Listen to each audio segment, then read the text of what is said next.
Hi, I'm Greg, Riot Ghostcrawler, and I lead the IP team here at Riot Games. When we talk about the IP, what we really mean is the world of Runeterra, the different regions in the world, the characters, and then the stories that go on around those characters. I want to tell you a little bit about our plans going forward for 2020. Now, if you think back to 2018, we used that as an opportunity to physically build out the map, like what does the world of Runeterra look like, and where are all these cities and places you've heard about. And then in 2019, we focused a little bit more on a few of the regions and characters within that world.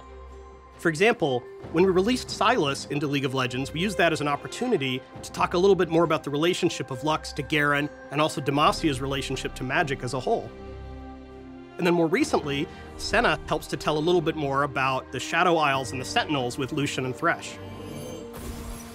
In 2020, we're going to continue to move the story forward, and we're going to use the opportunity of the release of Set to go into Ionia. So you're going to see a few different things happening in Ionia in 2020, including the Zed comics. On the topic of comics, we've been humbled by how many of you have read the stories so far that we've made with Marvel. We've done a series on Ashe and a series on Lux. And right now we're in the middle of a series on Zed, where for the first time you get to see behind the mask as Zed interacts with some of the other famous champions in Ionia. Following that, we're going to hop back and forth through time with one of my favorite champions.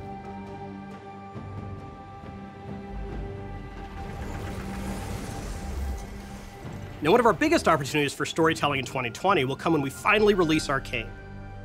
We talked a little bit about Arcane in the League 10-year celebration, but Arcane is the first animated series from Riot Games, where we follow the evolution of two of League's most famous champions as they grow up in the mean streets of Piltover and Zaun.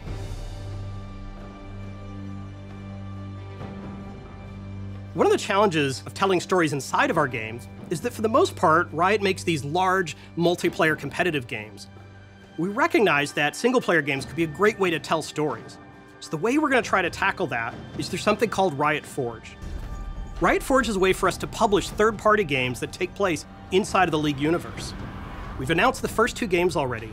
The Ruined King is a turn-based role-playing game, and Convergence is a platformer featuring a little bit of time travel with Echo. We're really excited about this project, and we hope that you get to experience the rich lore of League and Runeterra by the end of the year. During the League 10-year celebration, you may have noticed a few sneak peeks about our next tabletop game. We're excited today to announce TELLSTONES. It's a two-player bluffing game with perfect information. Variants of TELLSTONES are played throughout Runeterra, and we're working hard to make sure you feel like you're holding a piece of the Demasian one in your hands. We're really committed to exploring this space, so we've established a Riot tabletop team. We're going to explore a lot of different types of games, some big, some small, but we really hope that they're all something you love.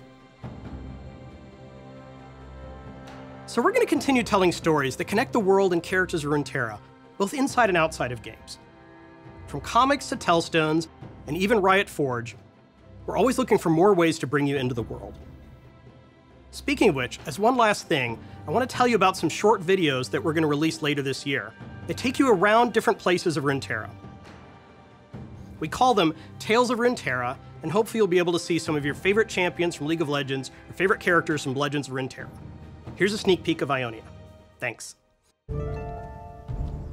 What happens when an outsider destroys the balance of this land? Is this another one of your riddles, old man?